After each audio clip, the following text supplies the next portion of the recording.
हरियाणा में जीत के साथ ही बीजेपी फ्रंट फुट पर है तो वहीं विपक्ष बैक फुट पर आ गई है।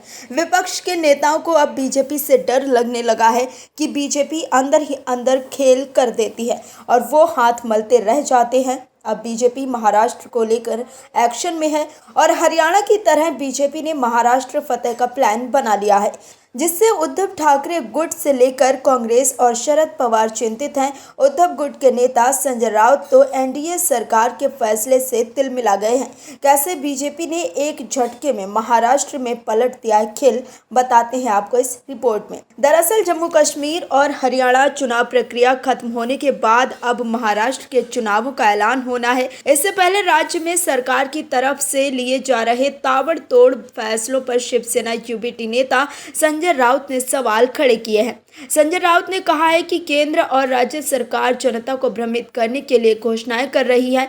उनके पास वास्तविक विकास के लिए आवश्यक संसाधन नहीं है। राउत ने मदरसा शिक्षकों की सैलरी बढ़ाने पर भी निशाना साधा। उन्होंने पूछा है कि क्या ये वोट जिहाद नहीं है।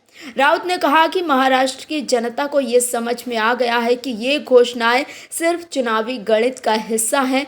संजय राउत ने सरकार के फैसले पर अपनी प्रतिक्रिया देते हुए कहा कि लाडली बहना योजना और मौलाना आज़ाद इंस्टीट्यूट से जुड़े निर्णयों का उद्देश्य केवल वोट बैंक बढ़ाना है। राउत ने कहा कि मदरसों के शिक्षकों की सैलरी बढ़ाने का फैसला लिया गया है। उन्होंने कहा कि अंधभक्तों से मेरा सवाल है कि क्या ये वोट जिहाद नहीं है, क्या ये वोट के लिए नहीं किया गया है। संजय राउत ने कहा कि उनका पेमेंट बढ़ना चाहिए, लेकिन ये चीज़ अगर हम लोग करते तो ये कहते हैं कि ये वोट जिहाद है। तो अब मेरा सवाल है कि इन लोगों ने क्या किया है। राउत ने महाविकास अघाड़ी की सीटों के बंटवारे को लेकर कहा कि उनकी सभी चर्चाएं पूरी हो चुकी है। वे जल्द ही 210 विधानसभा सीटों की लिस्ट जारी करेंगे, जिसका कोई विशेष मुहूर्त नहीं होता। उन्होंने कहा कि महाराष्ट्र में विधानसभा चुनाव की तैयारी पूरी हो चुकी है और महायुति में सब कुछ गड़बड़ है। हरियाणा में चुनाव में बीजेपी को मिले वोटों को लेकर संजय राउत ने कहा कि बीजेपी को महज 0.6% वोट ज्यादा मिले, लेकिन फिर भी उन्हें 30 सीटों का फायदा कैसे हुआ, ये गंभीर सवाल है। उन्होंने चुनाव आयोग पर भी सवाल उठाया और कहा कि जनता को ये सोचना चाहिए कि क्या यहाँ भी गड़बड़ी हो रही है। दरअसल महाराष्ट्र को लेकर बीजेपी एक्शन में है और लगातार फैसले ले रही है। महाराष्ट्र में भाजपा एनसीपी शिवसेना सरकार ने ओबीसी के साथ साथ एससी यानी अनुसूचित जाति के वोटरों को भी लुभाने का दांव चला है।